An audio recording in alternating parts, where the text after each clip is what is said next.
YouTube channel.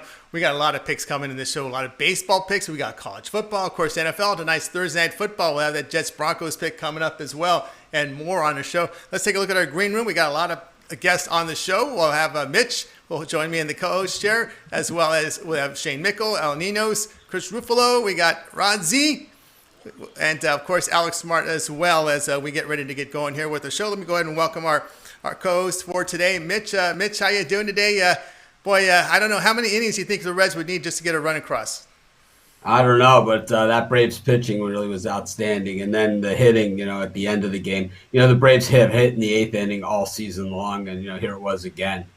We've talked about that on the early show a lot, how the great teams, and I think we've talked about on this show too, the great teams seem to hit in the 8th, 7th, and 8th and 9th innings, and I can't tell you how many overs I've caught with the Braves, where it looked like you were dead to rights in the 7th and 8th inning.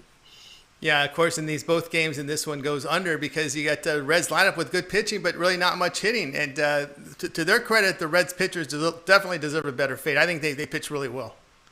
They pitched really well, but someone's going to win and someone's going to lose. And the Braves were just a better team from top to bottom, and I think that really was the difference. Most of these series, the teams that have won, that have closed them out have been the better teams from top to bottom. It's the playoffs. There's no more slouches. It's kind of like the NBA bubble. There was no more bad teams in the bubble, so it's like you don't get those breaks. The Memphis Grizzlies aren't gonna surprise anybody in the bubble, because it's like they don't get that game against the Hawks, to bump up the record. It's just not there. All right, we see a game in progress here. Oakland 6-4 coming back on the White Sox, and you had some issues here with some of the pitching. A lot of walks by the White Sox pitchers. A lot of walks by the White Sox pitchers, a lot of pitchers being used. I think, when you take your starter out after 2/3 of an inning and 15 pitches, you better have a better game plan than this. And the White Sox, it's just the bullpen and the pitching staff's just not good enough, is really what it comes down to. They brought in the youngster out of Tennessee, the first player to not pitch in the minor leagues before pitching in the major leagues since Mike Leake. Really, it's been a long time. There's less than 10 players in the history of baseball that have done that. And we saw it today for the White Sox. And, of course, asterisk, different set of circumstances. This kid certainly had all the tools, but, I don't think the White Sox expected him to last just 6 pitches, before being injured. And I think that was the problem. And you're seeing, some of the other players like Jimenez for the White Sox being injured. This game isn't over yet. I think we are still going to see plenty more scoring in this one, and this one's going to come down to the end. This was the best matchup of all the first round games.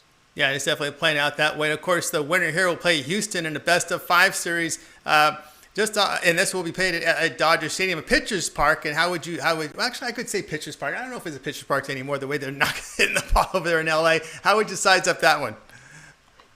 Pre-Mookie Betts, it was a Pitchers Park. I think that I think that the A's certainly match up really well against the Astros. They had their way with them this season. They pretty much did. The White Sox, well, they didn't really play them much this year, so it's you don't really know. But these White Sox hitters against that Astros bullpen, it could get nasty. And of course, if Lance McCullers makes it out to the mound, it's going to be on the road, and let's just say that 10+ ERA out there isn't going to help his cause. Yeah, that's a great point there with McCullers' road woes, no doubt. Of course, we do have a series set in the ALDS as it's the Yankees and Rays. The Yankees just win by outscoring. We really saw good pitching there by Tampa Bay to avoid that upset bid by the Blue Jays. Yeah, the Rays were my pick for the American League to make it to the World Series. I'm going to stick with them. I'm going to ride it all the way into the ground if I have to. But, I think that, you look at the way that the playoffs are set up. I think normally, don't they reseed after each round? And this year, I guess, because of the bracketing system, they don't reseed. So if the White Sox win here, you have a 6 versus a 7. And then you have, the Yankees and the Rays who were, both much higher seeded. Yes, you do. And, of course, turn our attention here to the NBA Finals. The Lakers with a blowout win against the Heat. But, of course, the question here with the Heat is the injuries. Adebayo with the shoulder. We said Dragic with the plantar fasciitis. Lakers right now look to be in control. Big line here for Game 2 with LA favored 9.5. Yeah, well, it was a brick fest for the Heat there. They let it get away from them. It was no one's fault but their own. I don't think the Lakers did anything spectacular defensively. I just think it became a brick fest that they live by the three. They die with the three, as Al Nino said in the commentary on my show this morning. But I think it was more than that. It was just the shots just weren't falling, So the shots that if you're going to beat the Lakers, you need to continue. They had the lead, and as soon as they had that lead, the shots stopped falling. And it's like when the shots stop falling, you're not going to win. And we saw it throughout the NBA playoffs so far. There's been blowout games in just about every series, and every single one, it's when the shots aren't falling for one team, they're falling for the other. There is no shrinking the gap or making it close again or anything like that. The game has been pretty much over. We've seen everyone do it. We've seen Houston do it. We've seen the Lakers do it. We've seen everybody do it. Everybody. And the Heat, they didn't have enough to withstand that. Will it have any effect on the next game? I'm not so sure, but we know one thing. The public loves to beat down an injury into way more than it is. They love it. It's like, we'll start talking about the Heat and, people will start saying, hey, this guy's out. This guy, it's like, yeah, I have ESPN. I have it on my TV and I have the internet at my house and I have, access to this injury information, which isn't a well-guarded secret. And, the odds makers apparently know about it too. And that's how you get a 4-point movement, right out of the gate. Yeah, a big 4-point movement there with those injuries there. Of course, the way the Lakers played and the supporting cast, we'll see if they can do that in back-to-back games. All right, guys, this is the drive-through Monday through Friday, 6 p.m. Eastern time. We have a lot of picks coming. We got as you saw in our green room, we have a lot of guests waiting, so let's bring one on right now. You'll find them over at Pick Dogs Premium. It's Alex Smart. Alex, how you doing today? And looks like I had, let me make sure I get Alex Smart on our show here. Looks like I've got... That was you, huh? Yeah, I'm trying to bring it up so I can get in the comment. All right, let's see here. Looks like I'm going to have to go here and reset this here. Let's bring here. The old reset. The old reset, huh? That always works. Let's see if I've got Alex Smart here in the green room. We do. And let's bring him on. Turn it off. Alex, how you doing today?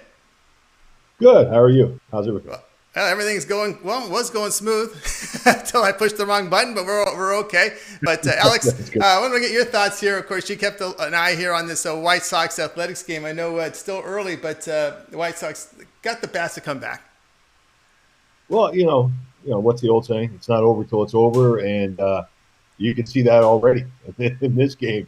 The White Sox pulled out early, and then the wheels fell off, and here we are, and it's not over though. Still, it's not over. So we'll see where it goes. Yeah, we'll see where this one ends up here. As I'm joined here with Alex Smart, and I'm back here with Mitch. But we'll bring Alex back up here in a second. All right, Alex, you're going to give us a game here between the we've got Florida and South Carolina in college football. As we turn our attention here to college. Interesting game here. We saw the Gamecocks showed improvement offensively, but they gave a lot of yardage in their game. And of course, South Carolina coming in here, looking to turn things around for this program. Of course, they're using a transfer, Colin Hill at quarterback. How do you see it? Well, I just watching them against, I actually tuned in and actually watched a good portion of that South Carolina game, Tennessee game last week. And you know what? That was a coin flip, and Tennessee is supposed to have a heck of a team this year, or a pretty good team. We'll see where that goes anyway. But and I was actually impressed by them. I thought I was impressed enough by them to think that they can cover this one over an overhyped Florida Gators team. And Muschamp has always had this thing about the about his old employers, and I can see him here coming up with a big effort. And I guarantee you that he was looking ahead to this game. And I think the biggest spread here, or the biggest score difference anyway, when these teams have played since he left Florida, has been about 13 points, 12 to 13 points. And anyway, to make a long story short, after watching Florida get blasted in their secondary last week, 443 yards they gave up to Ole Miss. That just it took me in a whole different direction on this Gators team. I'm not really sold on. There's just too many points here, in my opinion. And there's value getting points here with South Carolina. All right, Alex Smart says here, take the 17.5 here with the Florida Gators. And, of course, Mitch, we saw that Gators team really give up a lot of yards to Ole Miss last week. Absolutely. Gators lost a ton from their team last year. And I think, reloading is highly overrated when it comes to college football, highly overstated as well. And I think, that years and years of losing first-round NFL talent and guys leaving early makes it a lot tougher on a lot of these teams. I've never been a big fan of Dan Mullen to begin with. He's an offensive guy all the way. I'm a defensive guy, and I don't love his offensive system. And I think against the right team, it's going to leave his defense in some pretty bad spots. That being said, he's got a track team, at skill positions, and that's always going to help you.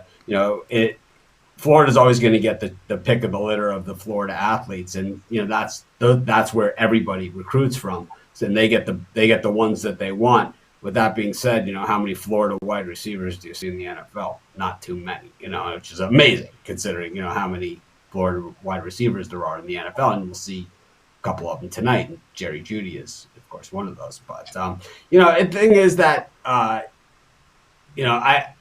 just not a Mullen fan. I'm not a Mullen guy, and I think Ole Miss. I think Ole Miss. It was Lane Kiffin's first game there, and I think that he's an offensive guy too. Maybe a little unprepared on the defensive side, but Muschamp is a defensive guy all the way. So his goal here is going to be keep it low scoring. So 17.5 is a ton. Yeah, it's a lot of points there. And, of course, Alex, the addition here with South Carolina's offense coordinator, Mike Bobo. He brings in the quarterback here from his school in Colorado State in Colorado. He gets the start and did look impressive. There was a lot of hope for this Ryan Helinski, but Hill gets the job over Helinski. Not so much for me anyway, looking at roster positions because, these coaches constantly just keep on filling their spots, constantly, like Mitch said, sometimes it's overrated, the amount of changes that there are in the offseason. There's guys waiting to step into these roles. Lots of these kids have been recruited way in advance. And, South Carolina, no matter what they're going through and no matter what's going on, they're not that bad of a team. I know we all want to make it out like, it's the end of the South Carolina program. I know it was never a real big winning program, but right now, I actually like this Gamecocks. I like their fight, and I just too many points here for me. All right, Alex Smart here on our drive-through saying go ahead and take the points here with South Carolina. Alex, we see you over at Pig Dogs Premium. You were just doing fantastic work. Overall, 1,600 units of profit as we approach the bottom of the hour. What do you have going on over at Pig Dogs Premium? Greatest and one of the biggest games of the year tonight. The Jets and the Denver Broncos. Okay, anyway, but I've got a total on that tonight, guys, and I know everyone's looking forward to that game. All right, so if I pick up that's completely tongue-in-cheek, by the way. But okay. Yeah. But, that's what we've got going tonight. That's the only game I've got going tonight, and we'll be back in the NBA tomorrow. All right, so check out Alex Smart over at Pig Dogs Premium and pick up one of his packages. I know he's doing fantastic work. He has for several years. Sports betting moves a lot of money on these games, and check him out. All right, Alex, as always, great having your show. Have a great week, and we'll talk to you next week. Okay, take care. Bye. All right, back here with Mitch and I here on the drive-thru. Of course, we'll continue to our coverage, guys. A lot more coming, a lot more picks. We got baseball picks coming. We got the NFL Thursday night game as well as some college football coming up. But, Mitch, let's take a look at this game that will be coming up next, and that is the Cardinals and the Padres. And Wainwright is going to take the mound for St. Louis. It will be Davies on the hill for San Diego. Padres about $1.55 favorite total and plus 135 on the other side. Mitch, I remember Davies with Milwaukee. They just didn't have confidence in him. They pull him out early, and you can see by his body language he wasn't happy when he would get pulled early. He was really always showing, I won't say showing up console, but he wasn't happy there. He needed a change. But here we go, Mitch. Padres looking to avoid elimination. Boy, we're seeing some inconsistent umpiring here in Oakland right now. A ball about a foot outside, they call it a strike, and now a ball painted the line, called a ball. hey, it's White Sox are up, so I'll take the bad. They're not calling the strike, but I think when we look at this other game, it's do or die for the Padres, and I think it was super disappointing for Tatis Jr. to have the opportunity and to really not do anything with it, and it's just. Is that something that's going to continue here, or in this series is going to be a learning experience, or does he get redemption tonight? I think they're going to need to score a lot more runs tonight than they did last night. I think this is going to be a higher scoring game. With Wainwright pitching, it is feast or famine. Of course, he has the playoff experience as McCann gets hit on the arm. Nobody out, runners at first and second here for the White Sox. But, it's just that, I didn't have as much. I admitted it. I had the worst baseball season I ever had. Right, it was 60 games. Thank God it wasn't 162. It could have really been a disaster. I could have been out on the street corner with my guitar and a coffee can. I'm telling you, it was so bad. I missed all the good Padres run because to me, they're always the same San Diego Padres. But tonight we're going to find out if it's the same old San Diego Padres. If they win tonight, look out. And that's all I got to say. But I think that's going to take a lot more than, a few runs to beat them tonight. I think it's going to take a lot more. I think this is going to be a 10. First to 10, I think, wins this one. All right, first to 10 says Mitch here in this one between the Cardinals and the Padres. Wainwright. Of course, I picked the Monday night game to go to 100 as well. So this is how I've been running lately. Keep the eye on the time change. This one moved to 7 p.m. Eastern time because of the lack of game threes in the AL. So this one a little more in a prime time setting here. You'll get a little few more hours to get down on this one. 7 Eastern time, actually top of the hour. All right, continuing here on the drive-through. Let's go ahead and bring on another capper for today. We'll bring in El Ninos to the show. El, how you doing today? Doing pretty good. How are you? Oh, can't complain. I know you must be feeling good right now about your Lakers. And my Dodgers, but yeah, definitely Lakers further along their playoffs. So yeah, it sucks. I mean, at least Butler didn't go out, but he's listed as questionable for Game 2, and that's really not the way I'd want to win the championship. I'll take it, don't get me wrong, but I mean, I'd rather beat Butler and Dragic to get it. But I mean, I had the Lakers winning it either way, but should be. I mean, you saw the line move, and it's a different ballgame now. Yep, and of course, your other team. Go ahead, Rich. I was going to ask what the line was for the Lakers to win. It was minus 600 or something. I mean, I'm talking about Game 2 line. The spread on Game 2. I was just gonna say. I mean, I consider and give out minus 6. I consider and give out minus 600 picks all day long. I think we'll have about 4 viewers. But I never even looked at the series price for the Lakers. No. I mean, me and Tony did shows for years. I would say, I know they're down by 4 runs, but I'm going to bet the in game they come back and win this thing. And it's like you'd be surprised how many of those things we hit, right? I mean, yep. I think we bet Jonathan Papelbon right out of Philly. Oh yeah. He was good at going against these bad bullpens. When he had leads, he would say, "Let's go against them now." He had the perfect time. Down 4 or 5 runs. Yeah, he had some big hits. All right, now you're going to be taking a look here at a first 5 inning line for the game tomorrow. It's Miami and the Cubs in Game 2. Sixto Sanchez and Yu Darvish. Well, we could say about Sixto 5 good starts, two not so good. Darvish has been consistent all season long. How do you see this one? Yeah, we went over this one real quick yesterday, but just wanted to clarify one more time the play I really liked on this because I had said full game under, and you made an excellent point on the bullpens in this one. We got 2 great starters, so there's really no point in leaving it up to the bullpen in this one. I'm just gonna look at the first 5 under between 2 great starters. You said having great season. You mentioned a couple hiccups by Sanchez. I think he bounces back here and gets a strong start. Cubs bat's a little bit inconsistent lately, so expect him to take a little advantage of that and at least start out strong. All right, Al says look at the first 5 inning under between Marlins and Cubs. So, Mitch, the Cubs didn't hit much as they hit the end of the season. Some people think, well, they'll crank it up for the playoffs, but they come a little flat there in Game 1. Yeah, the Cubs, it's a little bit different team than we saw under Joe Madden. It's not this piece it together and, argue with the umpire and try to expand the strike zone, which is Madden's game.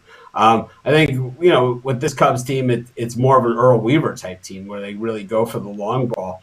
and try and beat you that way. And they've had mixed success as it, and you're going to live by the long ball and die by the long ball. And it's like if they don't get it, with Sixto going, they're in deep doo doo here, and they're not going to need Bartman. They're not going to have Bartman to blame this time. Against the Marlins, it's going to be. I can't imagine it being worse, than for them than this.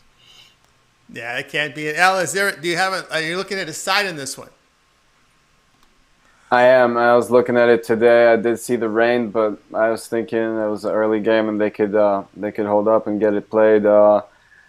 I still like the same side. Sure, if you want to go. I mean, yeah, I am looking at a side, and it's probably going to be a premium play tomorrow. It's a pretty short card, so yeah.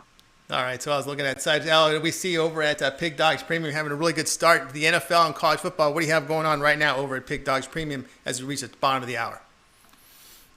Yeah, I have, as we mentioned, I haven't made a play on the NBA yet. Got to take a real good look at that new spread, and it's definitely not as easy as the last one looked to me.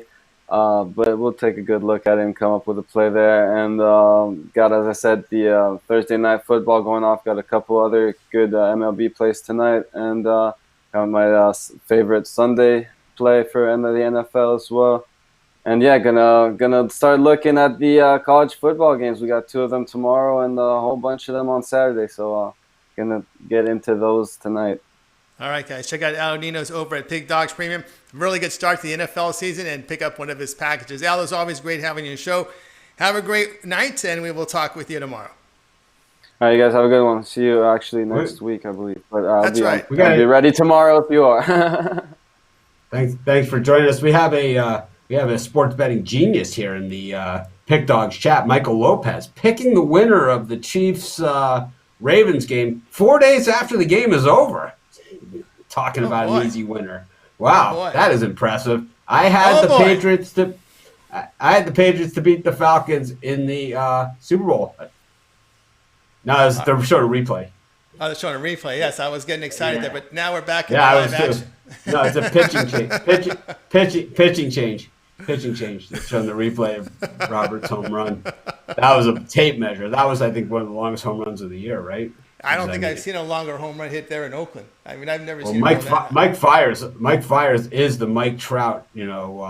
He's like the Michael Jordan poster. Dunking over a guy. Mike Fiers is the Mike Trout. Highlight reel. Like all Trout's bomb home runs are all Mike Fiers. But that's right.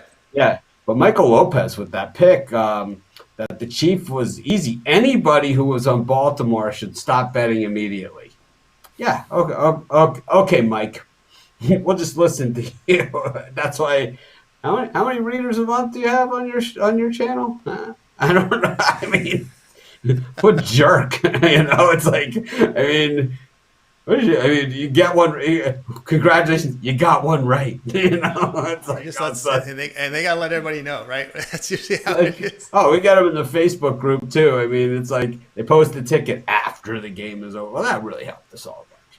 Well, this to get you guys updated, we got a big situation here in Oakland. Oakland 6-4, 2 outs, but runners at the corner here for the White Sox. Another pitching change. They go to a left-hander, Jake Diekman, save on the year against the White Sox. No runs allowed in 1 1/3 innings. But Mitch, this is pretty serious stuff here for the White Sox, needing a big 2-out hit here. Yeah, they've been a 2-out hit team this season, so we'll see exactly what they do. They've also hit more home runs than any team in baseball. We've seen them down in this game and come back to tie it. We've seen the A's down, come back to take the lead. This has been that kind of game. I think it's far from over. As a White Sox fan, I would say we're in a little bit of trouble, but Mazza's the guy that's been hitting. So Mazzara is the guy that's been hitting, and he just almost gets hit there. I don't know if it hit him or if it didn't hit him, but he got a big hit last time he was up to knock in a run. I wouldn't be surprised to see him do the same thing here, hit it right down the right field line. Yeah, I would not surprise. Of course, it was before the show, Chris Ruffalo was saying this will not be the last lead change, and it may not be. So the White Sox are trying to rally here. All right, Mitch, let's take a look here at a college football game. With Tulsa and UCF will be going at it on Saturday. This one on ESPN2, one of the primetime games. UCF going to lay about 21.5 points. against Tulsa. Tulsa did give a pretty good defensive showing against Oklahoma State in their defeat. They're an experienced team defensively. They did cover, and they did upset UCF last year. But Gabriel looked good, but the defense gave a lot of points, and they allowed the East Carolina to come in through the back door last week. That was ugly. I said some choice words that you guys probably heard me on the U.S. mainland when I saw him running into the end zone. But rhymed with lock mucker. Anyways, if UCF plays their game, then this is a one-sided game, and the game is at UCF, and I believe it's their home opener. But in front of probably limited fans. In Florida is my guess. But I just think that UCF is clearly the better team. It's just a matter of I don't love that hook. And especially after what we saw last week. And, it's probably one of those rare situations that I would probably buy the half a point. All right, that's Mitch here. Join me here on the drive-through. Says looking at the half point at 21, possibly there with that UCF the back team. Door last. After you've been burned on something like that, it's 12 seconds left. They call timeout. Yep, 465 yards at East Carolina team, which has just been like a doormat. They've not been really. That's the scary part of that one. All right, as we're keeping an eye on this Oakland and White Sox game, there's still a 2-2 This Diekman, countdown. that getting a Brave to third on that foul ball could be big because this Diekman is all over the place. It's either over the plate or it is 5 feet outside. I could easily see him throwing one to the screen right here. We're not too with 3-2 count coming up here with runners on the corner here, and it's a big situation here for the White Sox. They walked them, so we got the bases loaded here, and of course they got to pitch the 3 batters now. So we'll see. Well, they got a righty coming up here for the White Sox, Mitch. Yeah, I believe it's Engel. I believe Engel's up, and he has had a day. He's been hitting the ball well. And this plays right into the cards for the White Sox because they are a good hitting team against right-handed pitching. Absolutely. They can hit either side, left or right. All right, continuing here on the drive-through. I'm gonna guess he walks one. I'm gonna guess he walks one in here because he is all over the place. Yeah. I think they get paid back here. We're seeing either that or he gives up the home run because he is just all over the place. He can't find the plate. Yep. It's a situation there that is nerve-wracking for these pitchers. All right, continue here on the drive. There's still a lot of picks coming, guys. We got the Sunday Night Football pick, a lot more baseball coming on. But let's bring in one of the puck dogs you hear in the morning at 10:30 a.m. Eastern Time with Mitch on the morning show. It's Chris Ruffalo. Chris, how you doing today? Looks like your prediction of another lead change in this White Sox-Oakland Athletics game may come through. Well, I'm a little bit ticked off. My book wouldn't take that betting on the Chiefs over the Ravens. I just tried. They wouldn't take it. They wouldn't take my action. So they told me I'm 4 days too late. Oh man! But come on, Michael Lopez. Why you giving me tips like that? Come on, let's go. But no, I'm loving this.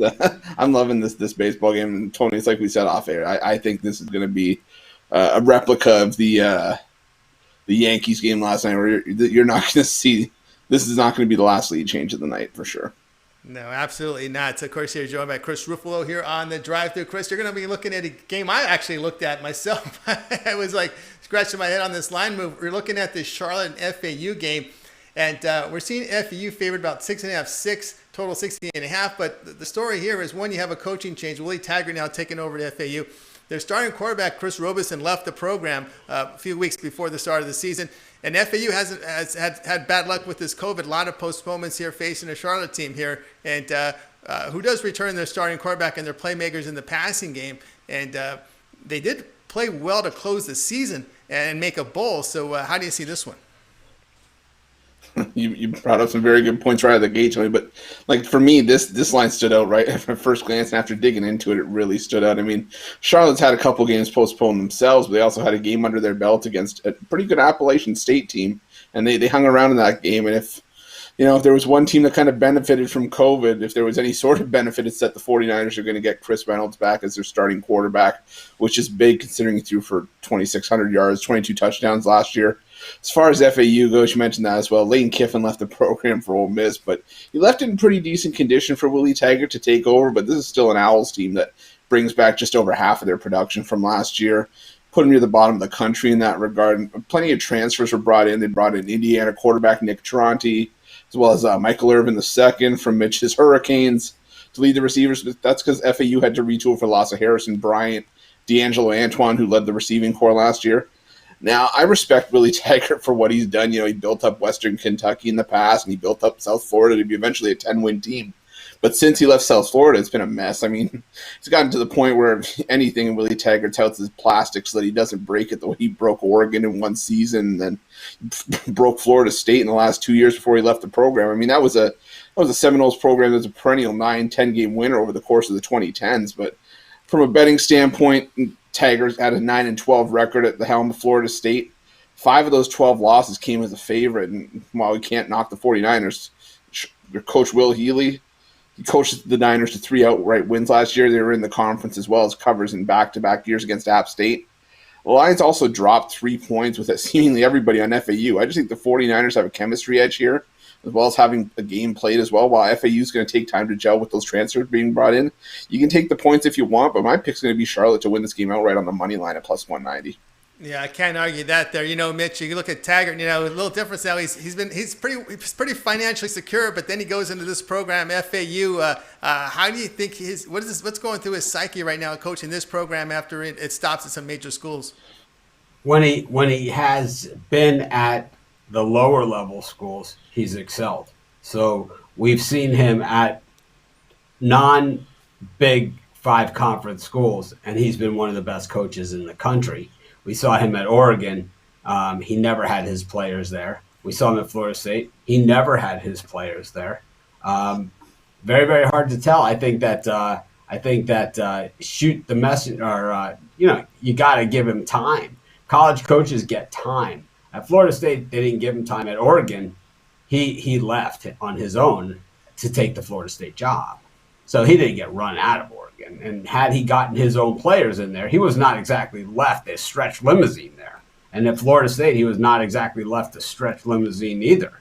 He was left a depleted team by Jimbo Fisher, and he was left at Oregon. I mean, Chip Kelly was 10 years removed from that program by the time he got there. And we saw what he did at Western Kentucky and South Florida once he had his own guys in there.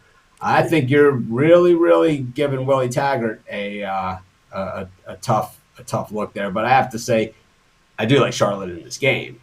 I think Willie Taggart, though, give him some time, give him that state of Florida recruiting base, give him the right guys to run his system. I always like coaches that roll the dice, and Taggart's one of those guys. He's a dice roller. He's not going to sit there. He's never going to play to not lose. He's always going to play to win, and that's going to shoot you in the foot sometimes. At Florida State, he was outmanned. He didn't have the guys. It's super hard. It's like, Butch Davis's record was his first year at Miami. I mean, 3-9? They wanted to run him out of town. They flew banners over the stadium that said "Fire Butch," on the back of airplanes. 5 years later, they're on a 39-game winning streak. It takes time to build a program. Howard Schnellenberger, his first year at Miami. Same thing, from nowhere. And then 5 years later, you win a national championship. What was Nick Saban, his first year at Alabama? He wasn't winning championships. It takes time. And I think, you have to give Willie Taggart that type of time too. So I like your pick. I don't like your Taggart assessment. I find it unfair. All right. You want to what's your response there? I'm playing moderator tonight. No, it's a fair point. I just go off of what I saw on the surface, and you know what? It's true. I mean, Willie Taggart is a guy you're gonna have to give a fair shake to, and at least give him a year or two to sort of build that recruiting base underneath him. It's just, I don't know. Track record sort of spoke to me a little bit, at least at the bigger schools, but it's a valid point. You got to give him his fair shake. But as far as this game goes, that's just the way I was leaning with the 49ers and having the chemistry edge and with what I feel, at least for the first game for Rockies, is going to be the points. All valid points, but when Willie Taggart was the coach at USF, they were scoring 70 points a game. It's That's like true. when he was at Western Kentucky, taking on the big boy schools from the big conference, down by one, scoring the late touchdown. we're going for 2 every single time. He would never like step back and say, "Oh, we'll kick the field goal and play for overtime." It's like, we're going to try and win it right here and now. And more often than not, he did. So I just think that, you got to give Willie Taggart a fair chance, especially, maybe there's certain guys out there that this is where they're their best. They're at their best. There's certain college coaches that can't do it in the NFL. We saw what Lou Holtz looked like at the New York Jets. It's just there's certain guys that fit better in certain environments. I think Willie Taggart would have been awesome at Oregon over time. He just, he thought at Florida State he had something else. It's, I think Jimbo Fisher took the Texas A&M job, but I'm going to guess he would have probably been fired with that Florida State team shortly.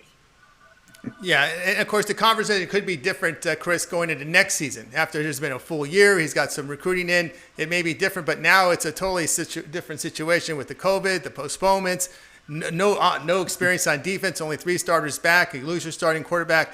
There's a lot going on there for him right here in the school. And differently, like we said, there's a lot more zeros in Taggart's bank account. He feels a little bit more financially secure now. So it's also, you got that plays into a little bit, right? Oh, absolutely. The financial security, it allows you to at least not have to keep looking over your shoulder. It allows you to sit back and do your job a little bit better. But you know what? I think if you do give him a couple of years, I definitely think Willie Taggart's going to have this FAU program back to being one of the top teams in the in Conference USA. It's like Mitch said, it's just going to be about sort of building that pipeline and establishing that base of recruits that you bring in. And I just think it's going to be a little bit of a healing process in the first couple of weeks. But don't get me wrong, I think this is definitely still an FAU team that can reach a bowl game by the end of the season. I just think first couple of weeks it might just be tough sledding, especially with it being so far into the season. But I mean, with that said, it's 2 teams that combined to play 1 game so far. So I mean, look at Lane Kiffin's head coaching experience before taking the FAU job. Yep. I mean, he got fired in an airport. I mean, it doesn't get in the airplane hangar. They don't do that. They don't do that one to everybody. It's like you got to fly back with your team on the plane as the fired coach. It's like you don't even get the coach respect anymore. I mean, that's as bad as it gets. It was like when they fired Arkansas fired, what was his name? The guy from Wisconsin. They fired him on the field after the final season. It was like, I mean, it's cutthroat out there. So I think Willie Taggart's going to be fine there. And if worst comes to worst, there's a lot worse places to be than in Boca with moderate expectations at best, right? I mean, Florida Atlantic, you don't need to be on the Miami, Florida State, even UCF level. You're fine, being FAU and playing in the Bahamas Bowl. They're fine with that, and Boca's not bad. No, you play exciting football. You get a few nice primetime games on TV. You're looking pretty good. And don't forget Kiffin getting grilled by Al Davis when Al Davis went bonkers over his firing, taking the blame. That was pretty good. That was pretty fun. Good television. All right, you're joined by Chris Ruffalo and Mitch here. Look at the numbers, Chris. You fantastic NBA season. You're doing well over at Pig Dogs Premium. As we approach the top of the hour, what do you have over at Pig Dogs Premium? My drive-through special has been a hit ever since I unveiled it last week. So, I got another one tonight. I got number 3 combo. You got 3 picks across the board for the rest of tonight's card. 2 MLB primetime slots, and I'm also throwing in my top play for the Thursday night game, if you can even call it such a thing in this Thursday night game. But $25 over at the website. But my best suggestion for everyone starting tomorrow, take a look at the longer term packages, even start the 3-day, because I'm going to have a massive weekend in college football and NFL. I'm loving the cards. We're going to crush it this weekend, so just take a look at those as well.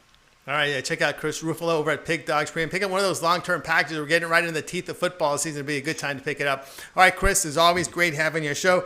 Have a great night, and we will talk with you tomorrow. And listen and watch you on the morning show with Mitch at 10:30 a.m. Eastern Time. Yeah, we want to see your autograph picture behind you on your set going forward. It's a new feature. I had to go back and listen to this morning show and Bittler's commentary about the autograph picture, and wants to cut my hair. I don't think so. It's like it's weird. As soon as that happened, I got a couple of emails asking if I wanted to have my legs massaged. But that was besides the point. I don't know. It's a weird email that I didn't recognize. But as far as my picture, I got a 24 by 36 poster waiting for me to go pick up right now. That I'm going to go sign now. I'll send out a couple to my eager fans that are waiting for autograph merchandise. Hey, your pick picture isn't bad, is it? That's not too bad. Yeah, that's my model pose. That's the there you go. That's the lean over. That's the lean over the counter with the fist under the chin, the thinker pose. That's little does everybody know. I was not wearing pants in that picture. That was on his application to work at the Apple store. Okay, there you go. Yeah, that was on my Apple application. That was on my LinkedIn profile. That was on. That's on my Uber Eats account. I'll stick with mine right here. My celebrity photo. I'm gonna put up the rack behind me, and my picture's gonna be the only one up there. I'm not even gonna have anything. I'm just gonna put my picture. Nice. This is the one. It's my wedding picture. That's what I said. I said you already got Ric Flair lined up behind you. You got to sign it. And, you're gonna have a couple autograph pictures. Sign it. Send the prints out. What? To Mitch in 2020. Keep plugging away. All right, Chris, it's always great having your show. Have a great night. We'll listen to you and watch you tomorrow at 10:30 a.m. Eastern Time. I don't see the resemblance. Sorry, guys. Have a good night. All right, that was Chris Ruffalo here. Join us here on the drive-thru with Mitch. We still have more picks coming. We got some more football coming up, as well as in that NFL and some college. But let's take a look at this college game, a baseball game, the late night game coming. Dodgers and the Brewers pick. That's still coming up. Mitch, let's take a look here at this contest between LSU and Vandy. LSU road favorites 21, total sits at 50.5. Of course, Vanderbilt. They got everyone back from last year, held the Texas A&M to 17 points. They did cover. Is this going to be this old Vanderbilt team that just plays as ugly football as you can get and just hang in there, scratch and claw and hang in games? We'll see. They do have the Louisiana Tech offensive coordinator now on their side. Of course, LSU falls. They lose a lot, but a big line here at 21. Yeah, I think that I think giving Vandy this many points, it hasn't shown to work over time. SEC games generally aren't blowouts within the conference, and Vandy doesn't usually play a style that lends itself to blowouts. And from what we saw from LSU, it was like, oh yeah, Brennan's going to make a lot of big plays. Brennan did nothing. He did nothing. I was not impressed. It's really, really hard in college football. And I say this all the time, and people, they use the term reload. We're going to reload. It's like, believe me, reloading is so hard in college football with all these players leaving early. It used to be you'd have these guys and they would stay on your roster for 4 years. Now it's like they won't even stay for 1 year sitting on the bench. There's the transfer portal, which is worse than, the guys leaving early to go to the NFL. It takes Georgia, they had Jake Fromm, right? And now all of a sudden it's like they have, they could have had Justin Fields. But instead they have to go get a USC transfer to fill. It's like you got to recruit all over again. It just becomes a lot. So, a school like Vandy where you have 4-year players, are at an advantage over teams that have this revolving door. We talk about losing Joe Burrow. What about Queen? The linebacker. Was he not the heart and soul, the guy on the sideline calling everybody over to the, and he's starting in the NFL now. That's how good he was. Last year he was playing against kids. This year he's starting in the NFL for one of the best defenses in the NFL. Very, very hard to restock every single year, but a team like Vandy that has a lot of players that stick around for the 4 years, they have a little bit of an advantage. I know they don't have their quarterback from last year, but that's sometimes it's addition by subtraction. I was not a big fan of their quarterback. No, they're not. Seals the new quarterback. It is the school that brought us Jay Cutler. It is. Of course, Seals the transfer here under Todd Fitch, the new offensive coordinator from Louisiana Tech here, and they already hang against that experienced Texas A&M team. All right, continue here on the drive-through. A lot more picks coming. It's like we don't have a quarterback. I think Aaron Rodgers' brother is available. It's like, right. Can he play football? I'm not sure. Let's go get him. It's like Aaron Rodgers' brother. It's like they don't talk, but they're brothers. It's like, okay. The White Sox have not given up here. First and second, 1 out, 6-4 ball game. And I'll tell you what, they are looking like a team that believes they can win. I mean, sometimes you see a team and they just look like when the Reds gave up that second home run today, they just look deflated. Yeah. They look done. The White Sox don't look done. There's a lot of ass slapping going on over there. A lot of, a lot of good stuff. Yeah, lots of good stuff coming there. We'll keep an eye on there. 1 out, 2 runners on for the White Sox here, top of the 8th inning, down 2 to. And the big man's up. Yep. The big man's up. The MVP. If this, in White Sox playoff tradition, the big guy hits the home run in this spot. Paul Konerko did it in the World Series against the Astros. We'll see what Jose does right here. We'll see what he does here with Sorio on the mound for Oakland. All right, we'll continue here on the drive-through. One of the Puck Dogs that you hear and watch them 10:30 a.m. Eastern time on the morning show with Mitch. Let's welcome Rod Zawacki to the show. Rod, how you doing today? Keeping an eye on that Oakland game, huh? Yeah, definitely keeping an eye on the Oakland game. That's absolutely. All right, here joined with Rod Zawacki. I know, Rod, you're going to be looking here at the game between the Dodgers and the Brewers. And, it's going to be Kershaw on the hill, Woodruff here for the Milwaukee Brewers.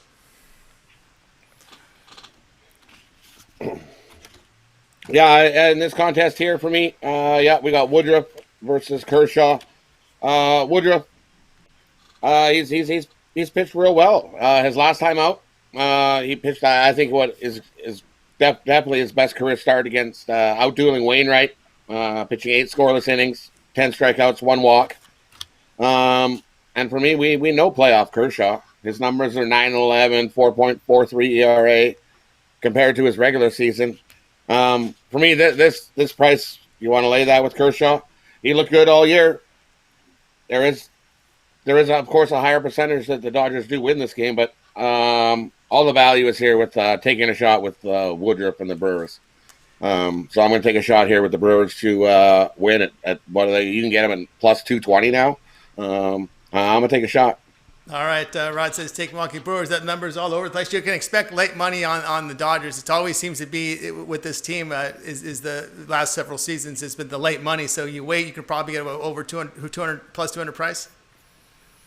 Yeah, oh yeah, right. Yes. I'm seeing it at some books. You can get it over plus 210 right now at some books. So definitely shop that line. So yeah, it's been moved here over the hour. It's been some heavy movement here on the Dodgers. Of course, that looks like the way to go, Mitch. If you're looking at the side in this one with Kershaw, he's had a history. I was there in 2009 when it all started. When he walked like 5 batters in a row against the Phillies, you could see Kershaw.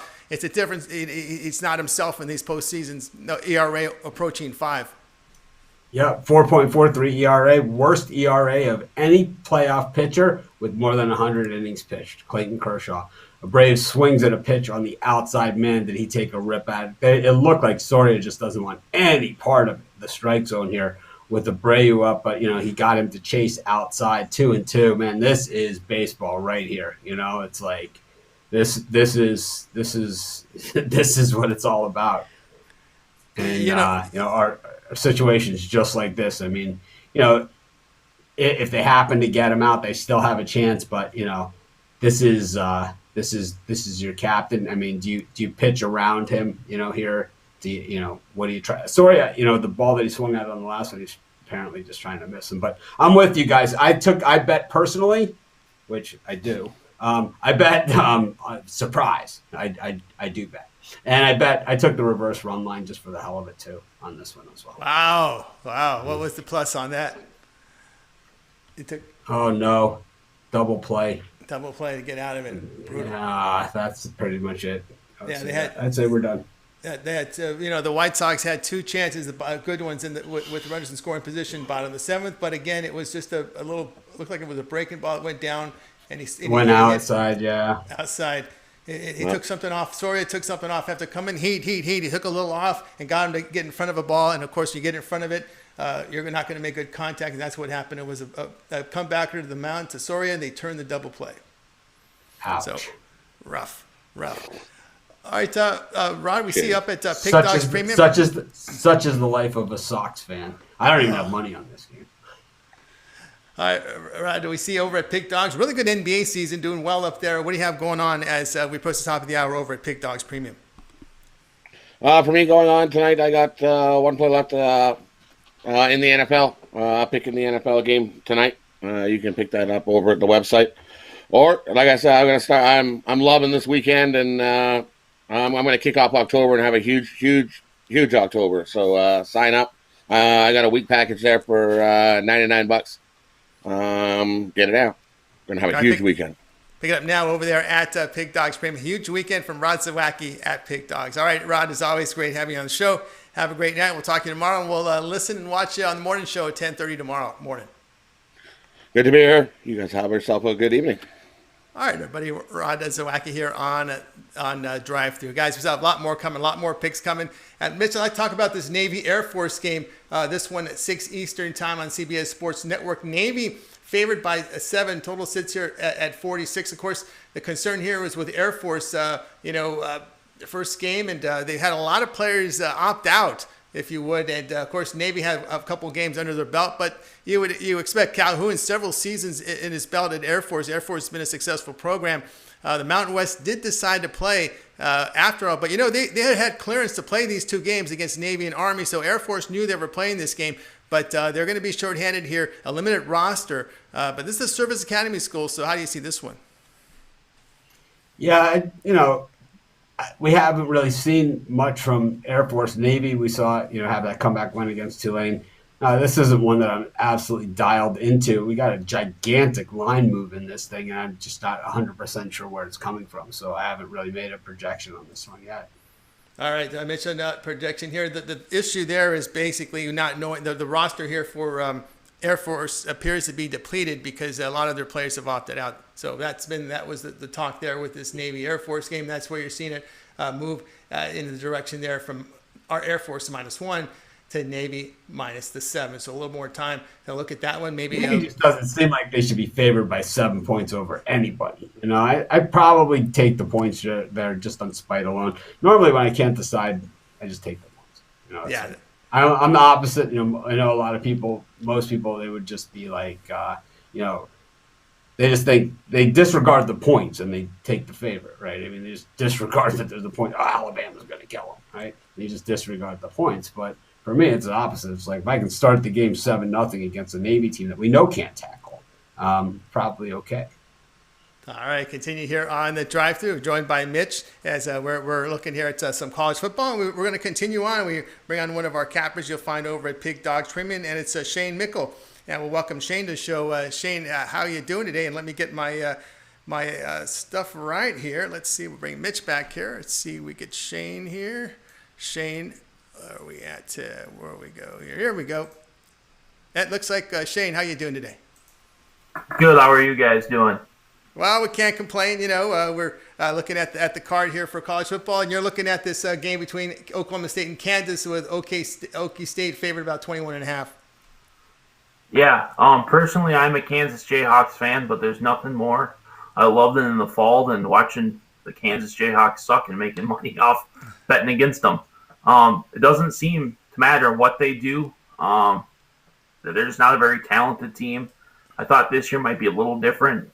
But their defense still is terrible. This is a team that let up over 40 points to Tulsa, Carolina. Oklahoma State hasn't looked great the first couple games. And they might be running with their backup quarterback this game, but it doesn't matter. They could have Chuba Hubbard starting at quarterback, and they would still put up 60 on this Kansas Jayhawks defense. I like Oklahoma State big in this one. All right, Mitch, Les Miles over to Kansas hasn't really seemed to pan out. There hasn't been a lot of excitement at this program last year or at the start of this season. No, Les Miles just doesn't have a lot to work with. He lost his best player, transferred to Virginia Tech, and that's why I was kind of on the Hokies last week. I picked Virginia Tech last week. I told you so. Thank me later. Or you could have gotten my premium pick and it's documented. But anyways, I just think that Oklahoma State's quarterback play is so bad. It's so terrible, and it's like I understand Chuba Hubbard's probably going to have a field day here, but we're talking a lot of points and probably some line movement before this game goes. If I can get more than 3 touchdowns with the Jayhawks, I figure why not. That one thing I was going to look when I looked at this game. The first thing I thought, Shane, was if things aren't working for Kansas, maybe they'll resort back to that run game that they had where they were competitive. That was my one concern here about laying the points is if Kansas is less miles aside, let's just run, and of course slow the game down. And of course, we know the Cowboys, they're running twice as many times as they're throwing the football. If you look, it's interesting. You would think the Cowboys would be throwing the football a lot. Twice as many runs than throws. And if Kansas goes back to that old school style where they just run like crazy, you look concerned there was strategy in this one. Maybe a little bit, but every time that Kansas throws a ball, it hasn't been pretty this year. So even the offensive line hasn't been opening up huge holes for the running game. So I think even if they do run, it's still going to be 3 and out. They might get a first down or two, but they're still not going to chew enough clock. Still going to be short field for Oklahoma State, and they're going to feast. So how do you see Oklahoma State scoring? You have again, like we said, do you think it's pretty much run dominated here, or do you have any confidence in their passing game? If they take some deep shots, they're going to hit them because the Kansas secondary is awful. But yeah, I think it'll be some quick runs, and they'll keep the ball on the ground. But I think there'll be some long runs here, a couple 60, 70-yard runs for quick scores. All right, looking for some big plays there from Oklahoma State here to open it up and win by over 3 touchdowns. All right, Shane, we're seeing you over at Pig Dogs Premium. Now you're getting closer to Mitch. You're trying to hit number 2 in the NBA. What do you have going on as we pass the top of the hour at Pig Dogs Premium? Yeah, today they got one MLB game, and then I've got the big play there. Not really a big play, but on that football that no one wants to watch. But I got 2 plays, but I'm keying in on a couple of college football games for this weekend, and I really like the UFC card. So I'm going to have an own standalone package on Saturday for the UFC card. All right, Shane doing well. Keep an eye on him over at Pig Dogs Premium. He's got some UFC, some fighting coming on, and as baseball is winding down, we may talk a little bit more about UFC with you. How's that sound? Sounds good. All right. Well, look for you over at Pig Dogs Premium. Shane Mickle, have a great week. We'll talk to you next week. All right, so have a good weekend, guys. All right, everybody. Shane Mickle here on the drive-thru. Guys, still more picks coming. We got some NFL, and we have next NFL coming up. And, Mitch, I'd like to take a look here at this Ravens and Washington game from the NFL. With obviously Baltimore is going to be a big favorite here. It's almost 14, 2 touchdowns, total 40, down from 52 to 46. Baltimore has been one of those teams that just like to bully the bad teams. And I know a lot of people have been talking about that and maybe thinking about laying that number. Of course, Haskins has not really been improved. You're going to get an upset Ravens team here coming off that loss in Monday Night Football, but it's a short week. How do you see this one? Yeah, I think you hit the nail on the head there. The Ravens beat up on the bad teams. They put 50, 60 points on the bad teams. And, of course, quarterbacks that have problems, they really, really pile it up on the defensive side of things. I just think that I don't love this game because I look for every way to take points with a home team, but I just don't see it here because, normally I've been on Washington. I was on them against Philly, and, I was on them the following week against the Cardinals, and I realized it was maybe time to get off that train. I don't understand why they can't come up with a team name. It's like if they came up with a team name, like right in the middle of the season, would anybody hold it against them? I don't know. It's like the Seattle Washington. It's like, let's have a hockey team. All right, let's just name them the Kraken. Cool, man, Kraken. Let's call these guys the Kraken. Let's do something. Yeah, so, I agree. This Washington football team thing, it's cramping my style on these YouTube videos and on my tagging and titling. It's really bumming me out. So it's like, it was like they came up with first it was the Edmonton Eskimos, right? It's like, yeah, let's call them, the Edmonton football team, right? They did that first. And then they asked Dan Snyder, and he's like, Dan, yeah, should we call them, let's do what Edmonton did. Yeah, I like Eskimos, it's like, Dan, yeah. Come on. So, that's exactly how this went. It's like, call them the Eskimos, call them the Kraken, call them something. But it's like this Washington football team. It's kind of like the lost season and the lost team, in the season. And you're up against a Ravens team that is going to look at that film, and more likely they've looked at that film. And there's a couple players there that really have some soul searching to do. And, Andrews was just terrible in that game. Terrible. Cost the over, cost the cover, cost any chance, any momentum they had. I expect the Ravens to come out with a fury in this one. I don't think that they're going to be able to push the Washington defense around, but I think they're going to be playing on a short field, and that's usually bad news. And he wore him down late in that one. All right, continue here on the drive. There are a lot more picks coming, more NFL. We got the Thursday Night Football pick coming. We're going to look at Mitch's pick for the show, and that's involving an SEC game. Ole Miss and Kentucky, SEC Network 4 Eastern Time. Kentucky favored 6. Total sits here at 61.5 points. Of course, Terry Wilson now at quarterback for Kentucky. But, man, Mitch, they had their chances to cover that game against Auburn. Too many mistakes. In Kiffin's debut, they were successful moving the football. Matt Corral looked effective throwing the football, but they're going into Kentucky in this one, and it's Kentucky laying 6 in most places. It's one thing to move the football at home in the SEC. It's another thing to move the football on the road in the SEC. They're two different animals, and we're going to see that in this game. Kentucky is producing some pretty good running backs in recent years, and I expect them to probably run the ball directly at Ole Miss, try and control the clock, and really hang that Ole Miss defense out to dry. You don't want to be facing that Lane Kiffin defense all day, that's for sure. And I think Kentucky knows that. They have a defensive-minded coach, so expect them to try and limit the damage that the Ole Miss offense does on them, and then to run the football directly at them. I like Kentucky here at home. All right, Mitch says go ahead and take Kentucky laying the points here against Ole Miss. All right, continue here on the drive-thru with Mitch. We'll take a look at another contest, and we're going to look here at an NFL game between the Jaguars and Bengals. That's one we haven't covered yet on our show. Cincinnati favored 3, total sits at 49. You get extra rest here, Mitch, with Jacksonville as they get pounded by the Dolphins.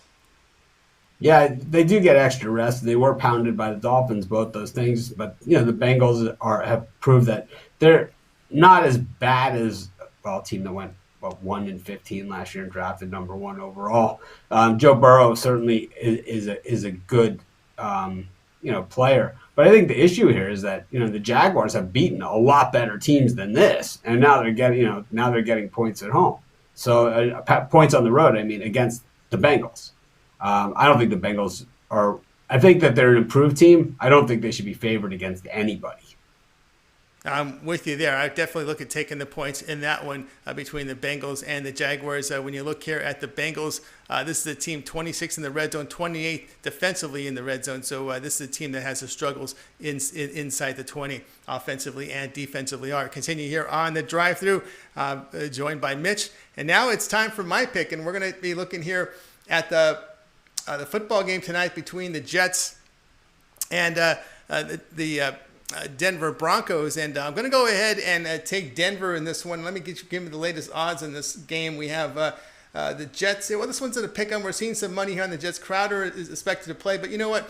I think Sam Darnold needs help more from his running game, and he's not getting any help at all.